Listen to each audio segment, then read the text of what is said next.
अभिषेक जोशी हैं, कह रहे हैं कि पिछले कुछ दिनों में देवी देवताओं की प्रतिमाओं का फिर से अनादर हुआ और बुद्धिजीवी और कलाकार किस्म के लोगों का जैसे ये पसंदीदा काम हो। वो देवियों की मूर्तियां लेते हैं, प्रतिमाएं लेते हैं और फिर उनका अपने अनुसार दुरुपयोग करते हैं। इसी तरीके से कई लेखक भी हैं जो पुरानी पौराणिक कथाओं इत्यादियों को लेते हैं और फिर उनका मनचाहा अर्थ करके और कई बार तो उनमें ज़बरदस्त विकृतियां डाल करके प्रकाशित करते हैं। पूछने पर वो कहते हैं कि ये हमारी अभिव्यक्ति की स्वतंत्रता है और पुराने धार्मिक और ऐतिहासिक पात्र तो सार्वजनिक हैं, पब्लिक फिगर्स हैं, तो उनका किसी भी तरीके से अर्थ करना या प्रदर्शन करना सबकी अपनी निजी स्वतंत्रता की बात है। अभिषेक जोशी। नहीं अभिषेक,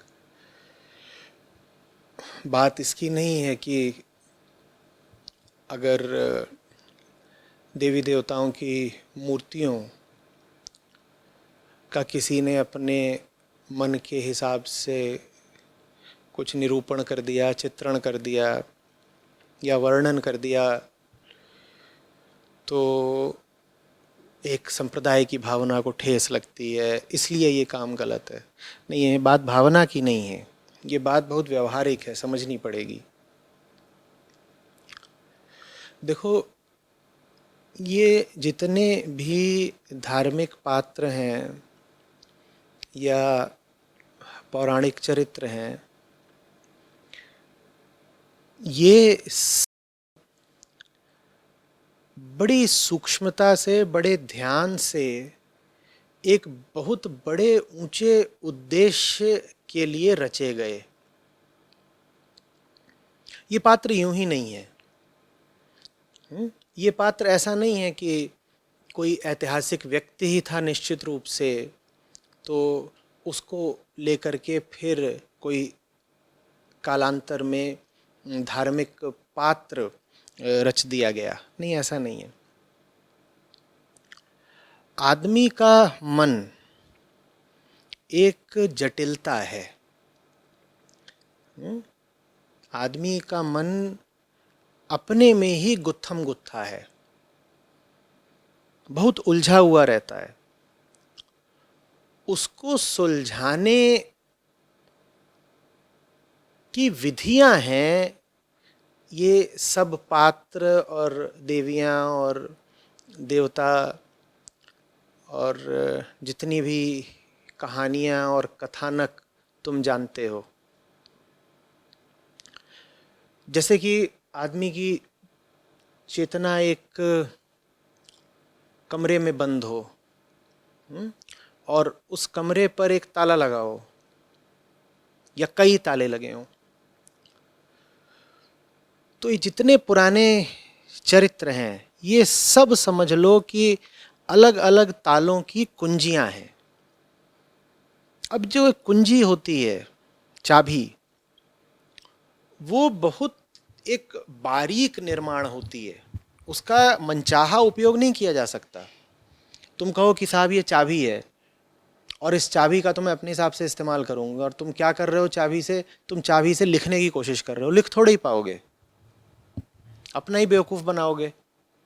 या तुम एक ताले की चाबी लेकर के उससे दूसरा ताला खोलना चाहो, खोल थोड़े ही पाओगे।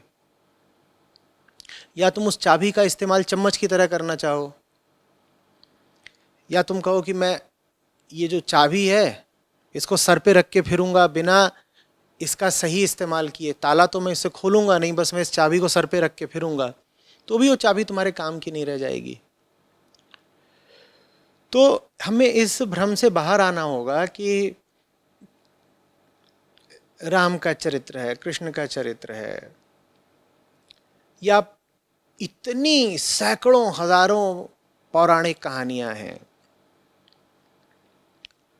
इनमें जो कुछ लिखा हुआ है वो बस यूं ही है, भ्रम मात्र है। नहीं, वो भ्रम मात्र नहीं है, समझने में कमी रह जाती है। हम जानते ही नहीं है कि अगर कहीं कोई बात कही गई है, किसी तरीके से कही गई है, तो वो बात आदमी की चेतना के किस गुण की ओर इशारा कर रही है।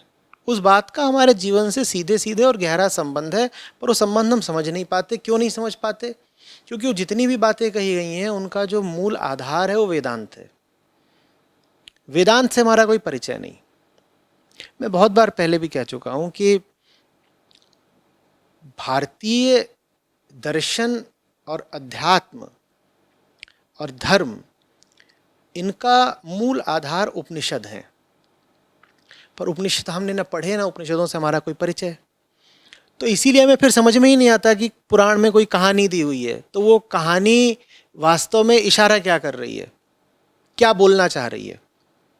या किसी देवी के वर्णन के बारे में कुछ बता दिया गया है, या देवी की महिमा का मान लीजिए दुर्गा सप्तशती में पूरा बखान है। आप समझ ही नहीं पाएंगे कि देवी के ये इतने अलग अलग नाम क्यों हैं। अगर आपको वेदांत नहीं पता तो फिर आप देवी की महिमा को भी नहीं समझ सकते। अब देवी की महिमा को समझ तो सकते नहीं, लेकिन नवदुर्गा आएगी तो आप भी कह देंगे कि अच्छा चंद्रघंटा है और ये है सरस्वती। तो इस तरह से करके आप भी देवी की पूजा करने लग जाएंगे। ये ऐसी सी बात है जैसे कोई ताले को ले ले, चाबी को ले ले और दोनों की पूजा कर रहा है, और वो जानता ही नहीं है कि ताले और चाबी का जोड़ बिठाना कैसे और किस ताले में कौन सी चाबी। समझ में आ रही बात? ये जो मूल समस्या है वो वेदांत के प्रति हमारे अज्ञान के कारण है। हमने कभी पढ़ा ही नहीं। जो वेदांत को पढ़ लेगा उसके सामने ये जितने भी मिथक हैं वो बिल्कुल अपना राज खोल देंगे। फिर कोई कहानी आपके लिए कहानी नहीं रह जाएगी। वो कहानी फिर आपके जीवन का यथार्थ बन के चमकेगी आपके आगे। आप कहोगे अरे ये कहानी नहीं है, ये तो मेरी जिंदगी की बात है। उस बात को बस एक कहानी के रूप में इस तरीके से रख दिया गया है।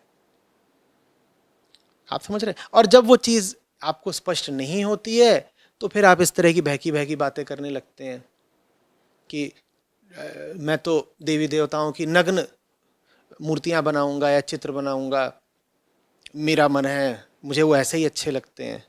अब ये कोई बात है? तुम बोलो कि मैं चाबी को लेकर के उसका केक बनाऊंगा, मुझे तो ऐसे ही अच्छा लगता है। अगर तुम्हें ऐसे ही अच्छा लगता है तो हमें तुम्हें पागल खाने में डालना अच्छा लगता है। तुम पापी नहीं हो, तुम पागल हो। जो लोग ये हरकत कर रहे हैं उनको ये नहीं कहना चाहिए कि अरे इन्होंने तो ब्लास्फेमी कर दी, या इन्होंने धर्म की बड़ी हानि या धर्म का बड़ा अपमान कर दिया। पागल कौन किसकी हानि कर सकता है? कौन सा पागल किसका बहुत बड़ा अपमान कर सकता है? पागल तुम्हारा अपमान कर भी दे तो तुम बुरा मानोगे क्या? पागल तो बस वही है पागल, उसकी जगह पागल खाने में वो विक्षिप्त है। वो जान ही नहीं रहा वो कर क्या रहा है। ऐसे लोगों पे गुस्सा नहीं करते, बस उनको उठा करके पागल खाने में डाल देते हैं। लेकिन कैसे डालोगे तुम पागल खाने में? होता क्या है? होता यह है कि कोई व्यक्ति आएगा, ये शायद अभी एक ईरानी सज्जन है जिन्होंने किया है, हाँ, ईरानी कैनेडियन एक्टिविस्ट है। उन्होंने ये सब करा है कि कुछ अभद्र टिप्पणियाँ करी हैं या कुछ चित्र बनाए हैं देवियों पर।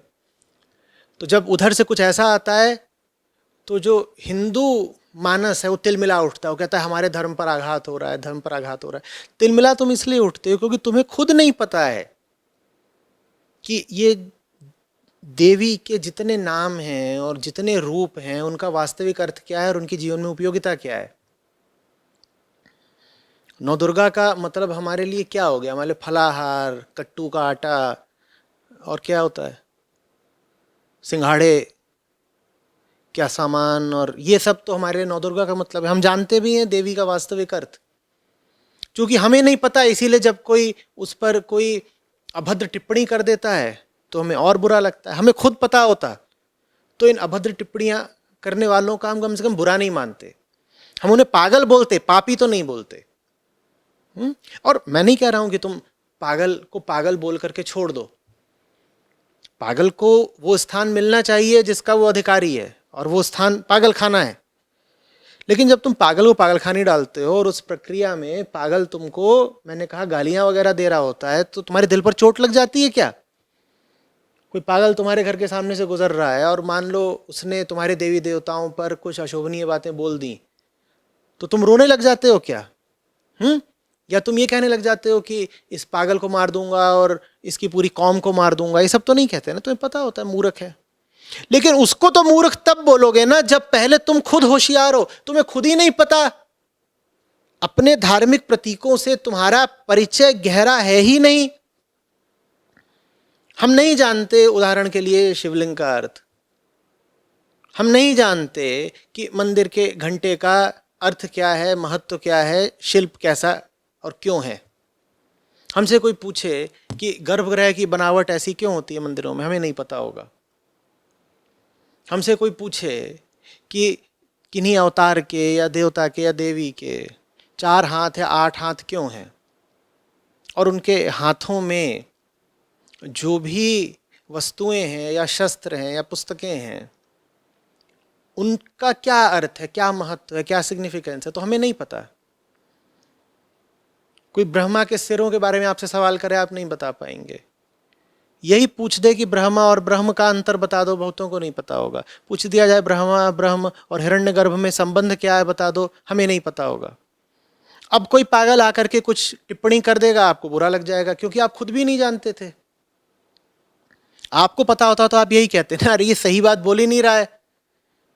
देखो, कोई मूर्खतापूर्ण बात कह गया वो एक चीज होती है, और कोई सच्ची बात कह करके तुम्हारा दिल दुखा गया बिल्कुल दूसरी बात होती है। हमें चूंकि पता ही नहीं सच क्या है, इसीलिए कोई हम पे कुछ भी इल्जाम लगाता है तो हमें लगता है क्या पता सच बोल रहा हो, हमें शक हो जाता है। और जब हमें शक हो जाता है क्या पता ये सच तो नहीं बोल रहा, तो फिर हमारे दिल पर चोट लगती है। अगर तुम अपने भीतर से आश्वस्त होते कि ये जो बात कही जा रही है ये बेवकूफ़ी की है, तो कम से कम तुम्हें चोट तो नहीं लगती। और चोट नहीं लगती, उसके बाद फिर तुमको जो करना होता वो तुम करते। पर चोट खाई हुई, घायल और अपमानित अवस्था से तुम जो कुछ भी करोगे वो गलत ही होगा। वो एक तरह की विक्षिप्त प्रतिक्रिया होगी किसी विक्षिप्त कर्म के विरुद्ध। एक विक्षिप्त आदमी ने तुम्हें चोट दे दी और तुमने उस चोट के खिलाफ एक विक्षिप्त प्रतिक्रिया दे दी, उससे कोई लाभ नहीं है। आप एक समझदारी भरा जवाब दें। आपके प्रत्युत्तर में बोध होना चाहिए, आपके उत्तर में गहराई होनी चाहिए। और जो लोग इस तरह की धारणा रखते हैं कि साहब हम तो किसी भी धार्मिक प्रतीक के साथ खिलवाड़ कर रहे हैं, उनकी अकल के तो कहने ही क्या। जो सोचते हैं कि जैसा कि तर्क दिया गया है यहाँ पे कि भाई देवियों की प्रतिमाएं तो अब सार्वजनिक संपत्ति हैं, क्योंकि देवियाँ पब्लिक फिगर्स हैं, तो हम भी उनका अपने मन के अनुसार निरूपण कर सकते हैं। ऐसे लोगों की अक्ल का तो कहना ही क्या। वो जिस तरीके से निर्मित है प्रतिमा, उसे वैसा ही रहने दो। उस प्रतिमा के साथ खिलवाड़ करने की कोशिश मत करो। जैसे कि किसी चाबी के साथ अगर तुमने खिलवाड़ कर दिया, तुमने कहा ये चाबी है, मैं इसको थोड़ा और घिस देता हूं, तो अब क्या होगा? उससे ताला नहीं खुलेगा। ठीक वैसे ही इनोवेशन करने की कोशिश मत करो कि राम का चरित्र वैसा था लेकिन अब तो जमाना बदल गया है तो हम राम का चरित्र भी बदले देते हैं, या हम कृष्ण के मुख में आज के जमाने के हिसाब से नए शब्द डाले देते हैं, नई गीता डाले देते हैं। ये सब करने की कोशिश मत करो। ताला पुराना है बिल्कुल वही, क्योंकि आदमी की चेतना पुरानी है बिल्कुल वही मूल रूप से। तो चाबी तुमने कोई अगर नई बना डाली तो ताला खुलने की जो थोड़ी बहुत संभावना है वो भी समाप्त हो जाएगी। पुराने ताले के लिए वो पुरानी चाबी ही चलेगी। या ये कह लो कि ताला कभी पुराना हुआ ही नहीं। ताला जितना पुराना है उतना ही आज भी नया है, आधुनिक है। और चाबी को भी फिर इसीलिए पुराना बोलो ही मत, वो आज भी प्रासंगिक है, आज भी आधुनिक है। उसके साथ छेड़खानी मत करो। इससे मेरा आशय ये बिल्कुल नहीं है कि तुम पुरानी प्रथाओं को शुद्ध मत करो। इससे मेरा ये आशय नहीं कि तुम पुराने रिवाजों को और यहाँ तक कि अंधविश्वासों को भी ढोते रहो। वो सब बिल्कुल हटाओ, उसकी सफाई होनी चाहिए। जो भी चीज किसी समय के लिए थी, समय के साथ पुरानी पड़ गई है, उसको हटा दो। लेकिन इतना होश भी तो रखो कि कुछ चीजें समय के साथ पुरानी नहीं पड़ती हैं, उनको नहीं हटाया जा सकता। भाई अगर उदाहरण के लिए कहा गया है कि मान लो कोई प्रथा है जिसको धार्मिक प्रथा ही माना गया कि जब आप घर से निकलेंगे तो घर से निकलते वक्त बैलों के मुंह में थोड़ा चारा जरूर डाल देना है। अब ये बात मान लो प्रचलित हो गई एक धार्मिक प्रथा की तरह, ठीक है। अब समय बदल गया, वो तो प्रथा रही होगी किसी और समय की। आज के समय में बैलगाड़ी में कोई निकलता ही नहीं है, बैलगाड़ी में निकल नहीं रहे, वो निकल रहे हैं कार में। लेकिन ला करके कार के रेडिएटर में क्या डाल रहे हैं? भूसा। ये बेवकूफ़ी है, ये अंधविश्वास है। और इसी कारण धर्म का बहुत नाम खराब हुआ है कि जो चीज़ समय के साथ पीछे छूट जानी चाहिए तुम उसको भी लेकर के ढो रहे हो। आज भी जो चीज़ें पीछे छूटनी चाहिए उनको पीछे छोड़ो। पता होना चाहिए समय सापेक्ष क्या है, टाइम डिपेंडेंट क्या है। साथ ही साथ ये भी पूरी तरह से पता होना चाहिए कि कौन सी चीज़ पीछे नहीं छोड़ी जा सकती। चिंता पीछे छूट गई क्या? बैलगाड़ी तो छूट गई पीछे, आदमी ने चिंता छोड़ दी क्या? चिंता तो नहीं छोड़ी ना। आदमी ने डर छोड़ दिया क्या? डर तो नहीं छोड़ा ना। लालटेन पीछे छूट गई, दिया पीछे छूट गया। पहले ज्यादातर लोग खेती बाड़ी करके जीवन बिताते थे, आज आप मेट्रो शहरों में रहते हो, खेती पीछे छूट गई। लेकिन ईर्ष्या और मोह पीछे छूट गए क्या? जब आप वहां गांव में रहते थे तब भी आप में मोह था और बगल वाले की फसल देख के ईर्ष्या होती थी आपको। आज आप यहाँ शहर में रहते हो जहाँ 2 करोड़ की आबादी है और आज भी बगल वाले की नौकरी देख के और गाड़ी देख कर के ईर्ष्या होती है आपको। तो ये चीजें फिर मत कह दो कि पुरानी पड़ गई हैं। चिंता आज भी नई है, भय और असुरक्षा की भावना और अहंकार ये आज भी बराबर के नए हैं ना। जब ये आज भी हैं तो इनके लिए फिर जो उपाय बताए गए थे वो आज भी प्रासंगिक हैं। उन उपायों को पीछे मत फेंक देना कि अरे ये तो बैलगाड़ी के ज़माने की बातें हैं, धर्म वगैरह हटाओ। वो बातें आज भी नहीं है, आज से 1000 साल बाद भी नहीं रहेगी। जिस दिन तक इंसान है, इंसान की चेतना है, ये कह मत देना कि श्रीमद् भगवत गीता पुरानी पड़ गई, अब इसकी ज़रूरत क्या। गीता हमेशा नई रहने वाली है क्योंकि तुम्हारे मन में मोह और संशय आज भी वैसे ही हैं जैसा आज से शायद 4000 साल पहले अर्जुन के मन में थे। बात आ रही है समझ में? अर्जुन से बहुत अलग हो पाए हो क्या आज तक? जब अर्जुन से तुम्हारा मन बहुत अलग नहीं हो पाया आज तक तो तुम्हें भी फिर कृष्ण की उतनी ही जरूरत है जितनी की अर्जुन को थी। तो गीता के वक्तव्य फिर ऐसे नहीं है जिनको तुम समय के अनुसार बदल दो। न तुम ये कह सकते हो कि गीता के वक्तव्य तो सबके लिए, मैं अपने अनुसार इनमें कुछ बना दूंगा, कुछ बदल दूंगा, इधर का लेके उधर जोड़ दूंगा, या इस पर मैं कोई गीत बना दूंगा जो ऐसे होगा वैसे होगा। नहीं, मत करो ये सब। ये पाप हो ना हो, मैं कह रहा हूं पागलपन जरूर है। जैसे कि कोई चाबी के साथ छेड़खानी करे, रगड़ दे, कह दे मुझे चाबी में ये जो पुराना दांत निकला हुआ है चाबी में वो पसंद नहीं आ रहा, मैं इसमें घिस घिस के कुछ और बनाऊंगा। बना लो, बना लो, अपने दिल को दे लो ठंडक इसी से।